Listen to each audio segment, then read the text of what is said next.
साथियों नमस्कार। मैं Prateek Chaudhary, advocate, Chaudhary legal associate से आपका स्वागत करता हूं, वेलकम करता हूं।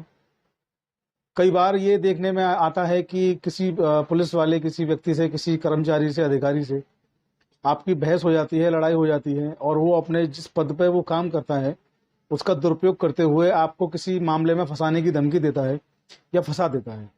तो ऐसे मामले में जब आपको फंसाने की कोई धमकी कोई पुलिस वाला, कोई व्यक्ति आपको दे रहा है या आपको उसने फंसा दिया है या ऐसा वो कोई प्रयास कर रहा है, तो ऐसे में आप क्या कर सकते हैं? संबंधित पुलिसकर्मी के विरुद्ध, संबंधित पुलिस अधिकारी के विरुद्ध आप कैसे अपने आप को बचाएंगे? कैसे उस अधिकारी को, उस कर्मचारी को सजा दिलवाएंगे जो अपने पद का दुरुपयोग कर रहा है? आज का वीडियो इसी विषय पर है। वीडियो बहुत महत्वपूर्ण होने वाला है। वीडियो को स्किप करके ना देखें, पूरा देखें, आगे पीछे करके ना देखें।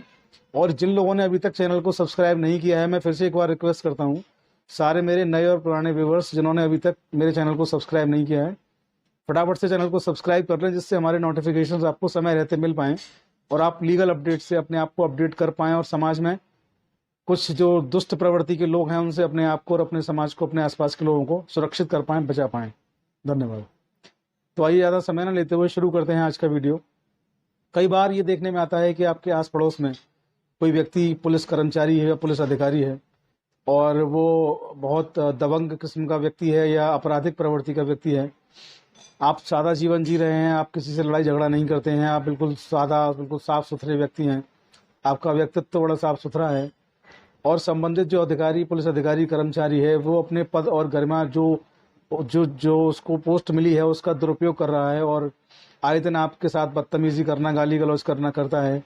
और जब आप उसका विरोध करते हैं तो वो सीधे सीधे आपको ये कहता है कि किसी झूठे मुकदमे में फंसा दूंगा और आप उससे डर जाते हैं। और कई बार ये होता है कि वो आपको झूठे मुकदमे में फंसा भी देता है, तब भी आप डर की वजह से कुछ नहीं कह पाते हैं। तो ऐसे में आपको क्या करना चाहिए, आज इसी बारे में बात होगी। तो सबसे पहले मैं आपको बता दूं कि कोई भी पुलिस कर्मचारी हो या अधिकारी हो, वो अपनी जो उनकी वर्दी होती है, मैं सारे पुलिस वालों, जो पुलिस वाले हैं उनकी बात नहीं कर रहा हूँ। यहाँ पर जो कुछ अच्छे पुलिसमैन हैं मैं उनको सैल्यूट करता हूँ, उनको प्रणाम करता हूँ, लेकिन मैं यहाँ बात कर रहा हूँ कुछ गंदे व्यक्तित्व के पुलिस वालों के बारे में, जो भ्रष्ट हैं, जिनका आचरण भ्रष्ट है और जो अपने पद की जो पोस्ट है, जो उस पोस्ट में इतने अंधे हो चुके हैं कि उनको लगता नहीं कि उनके ऊपर भी कोई है या उनके आगे भी कानून नाम की चीज़ कोई रह जाती है। अपने आप को संविधान, अपने आप को आईपीसी, अपने आप को न्यायालय मानने वाले ऐसे भ्रष्ट अधिकारियों के विरुद्ध मैं आपको बताऊंगा क्या करना है।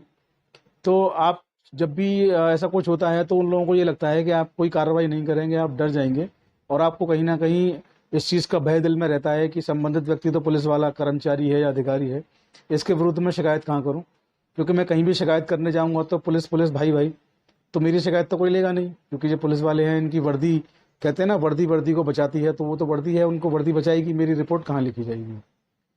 तो ऐसे में सबसे पहले क्या है कि आपको ये पता होना चाहिए कि संबंधित व्यक्ति जो है वो किस प्रकार का, किस श्रेणी का अपराध कर रहा है। अगर आप उसके अपराध के नेचर को जान जाएंगे, आप ये समझ पाएंगे कि उसने आईपीसी के किस सेक्शन का वायलेशन किया है, उसने किस जगह पर किस तरह का उसने अपराध किया है, तब आप उसको कोर्ट्स के द्वारा या पुलिस अधिकारियों या पुलिस ऑफिशियल्स के द्वारा जा करके आप उसकी शिकायत करके उसको आप सजा दिलवा सकते हैं। तो सबसे पहले यहाँ जो बेसिक कॉन्सेप्ट है वो ये है कि आपको ये पता होना चाहिए कि उसका जो अपराध है वो किस कैटेगरी का है, उसने किस सेक्शन का अपराध किया है। तो यहाँ सबसे पहले मैं आपको बता दूं कि कोई संबंधित जो भी पुलिस वाला जो व्यक्ति है, जो पुलिस अधिकारी कर्मचारी हो सकता है, उसने आपसे ये कहा कि मैं तुमको किसी ऐसे मुकदमे में फंसा दूंगा जिसमें तुम्हें उम्र कैद की सजा हो सकती है, फांसी की सजा हो सकती है, कम से कम 10 साल की सजा हो सकती है। दूसरे शब्दों में मैं कहूँ तो मैं आपको जो है 302 आईपीसी में या 376 बलात्कार अटेम्प्ट में या बलात्कार में या डकैती में या ऐसी किन्हीं धाराओं में जिनमें सजा 10 साल कम से कम है, मैं ऐसे किसी मामले में तुम्हें फंसा दूंगा। तो यहाँ पर उस व्यक्ति ने जो है आईपीसी की धारा 388 का वायलेशन किया है और अगर वो व्यक्ति आपके ऊपर ये चीज़ें लगा देता है, आपके विरुद्ध रिपोर्ट दर्ज करवा देता है और आपको जेल में बंद कर देता है या आपको पुलिस कस्टडी में, थाने में बंद कर देता है और एफआईआर दर्ज कर देता है इन चीज़ों को लेकर के, और आपसे जो है आपको छोड़ने के एवज में जो है रकम की मांग करता है, धन की मांग करता है, तो ये माना जाएगा कि ऐसा व्यक्ति जो धन की मांग कर रहा है उसने आईपीसी का सेक्शन 389 जो है उसका वायलेशन किया है, उसके अंतर्गत वो अपराधी है। और इन दोनों ही सेक्शंस में जो भी व्यक्ति होगा, जो अधिकारी हो, कर्मचारी हो, उसको कम से कम 10 साल की सज़ा होना उसको लाजमी है, उसको 10 साल की सज़ा होगी ही होगी। यहाँ मैं एक चीज़ और आपको बता दूं कि इस संबंधित कर्मचारी या अधिकारी ने जब ये दोनों जो धाराएं हैं इनका वायलेशन किया है, तो उसने कुछ और वायलेशन भी इनके साथ में किए हैं। उसने अपने जो उसका पद है, उसकी जो गरिमा है, उसका ध्यान नहीं रखा और अपने पद के विपरीत जाके पद का दुरुपयोग उसने किया है।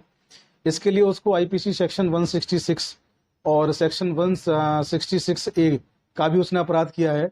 166 में 1 साल के लिए और 166 में 2 साल के लिए उस संबंधित कर्मचारी अधिकारी को सजा हो सकती है। इसके साथ ही सेक्शन 220 आईपीसी का भी उसने अपराध किया। इन चीज़ों को लेकर के उसने जो एविडेंस उसने जो बनाए हैं, तो इन चीज़ों को लेकर के भी जो आपके विरुद्ध उसने कार्रवाई की है, तो आईपीसी सेक्शन 220 के अंतर्गत भी वो अपराधी है और उसको कम से कम 3 साल की सजा 220 में भी उसको होना लाजमी है। तो सबसे पहले आप क्या करें, आप डरें नहीं, आप घबराएं नहीं। आप सबसे पहले पुलिस स्टेशन जाएं, संबंधित अधिकारी के विरुद्ध एफआईआर दर्ज करवाएं। अगर एफआईआर दर्ज नहीं होती है तो आप न्यायालय जाएं, वहाँ सेक्शन 156(3) सीआरपीसी के तहत आप अपनी रिपोर्ट को न्यायालय से दर्ज करवाएं। न्यायालय जो है पुलिस अधिकारियों को एफआईआर दर्ज करने का आदेश जारी करता है सेक्शन 156(3) में सीआरपीसी में। आप वहाँ कोर्ट में जाकर के कोर्ट की शरण ले सकते हैं, एफआईआर दर्ज करवाएं और पुलिस जो अधिकारी हैं, वरिष्ठ पुलिस अधिकारी हैं, वहाँ आप अपनी रिपोर्ट दर्ज करवाएं। और जब आपकी एफआईआर दर्ज हो जाती है तो आप उसकी कॉपी जो सेंट्रल विजिलेंस कमीशन है नई दिल्ली में, वहाँ उसकी कॉपी को आप लोग भेजें। इसके अलावा आप जो है मानव अधिकार आयोग को भी उस एफआईआर की कॉपी को लेकर के आप लिख सकते हैं और मानव अधिकार आयोग से आप मदद मांग सकते हैं। अगर आप अपने एफआईआर की कॉपी भेजेंगे और मानव अधिकार आयोग से आप मदद मांगेंगे, तो आप राष्ट्रीय मानव अधिकार आयोग को जब आप लिखेंगे, अपनी कंप्लेंट जब आप फाइल करेंगे, उसके बाद मानव अधिकार आयोग, सेंट्रल विजिलेंस कमीशन, ये दोनों ही संबंधित पुलिस अधिकारी कर्मचारी पर कार्रवाई करेंगे। और संबंधित जो पुलिस की भी एक अलग से एक टीम होती है पुलिस अधिकारियों के विरुद्ध कार्रवाई करने के लिए प्रदेश लेवल पर, वहाँ उनकी टीम जो है उनका जो कमीशन नहीं कह सकते उसको, लेकिन उनकी जो टीम है वहाँ पे आपको अपने प्रदेश के मुख्यालय जाना होगा, वहाँ भी लिखित रूप में उस टीम को उनकी शिकायत देनी होगी संबंधित पुलिसकर्मियों की, वे भी उस पर कार्रवाई करेंगे। संबंधित पुलिस कर्मचारी हो या अधिकारी हो, बच नहीं पाएंगे। अगर कानून का दुरुपयोग करते हैं, पद और गरिमा का दुरुपयोग करते हैं, तो निश्चित तौर पे मैं आपको बता देना चाहता हूं कि वो जेल जाएंगे, एफआईआर होगी और वो जेल भी जाएंगे। तो आप ऐसा करके खुद को सुरक्षित कर सकते हैं और जिन अधिकारियों या कर्मचारियों के द्वारा कानून का दुरुपयोग किया गया उनको आप सजा दिलवा सकते हैं। तो ये आपका अधिकार है। आप सबसे पहले अपने दिमाग से डर को निकाल दीजिए कि पुलिस के विरुद्ध कभी कार्रवाई नहीं हो सकती। कार्रवाई किसी के विरुद्ध भी हो सकती है। हमारे देश का कानून सबको समान अधिकार देता है। अगर आप कोई क्राइम करेंगे, आपके लिए सजा, मैं कोई क्राइम करूंगा, मेरे लिए सजा।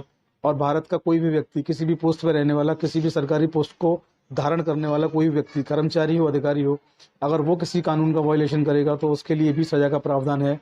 कानून हमें समानता का अधिकार देता है, भारतीय संविधान हमें समानता का अधिकार देता है, कानून सबके लिए है। तो आज की वीडियो में इतना ही। आपके कमेंट्स आमंत्रित करता हूँ। आपके सवाल सुझाव जो भी हैं आप मुझे लिख भेजिए, हमारी लीगल टीम आपसे कोऑर्डिनेट करके उनके जवाब देगी। अब दीजिए इजाजत, मिलते हैं अगले वीडियो में। तब तक बने रहिए चौधरी लीगल एसोसिएट्स पर। जय हिंद, जय भारत, नमस्कार।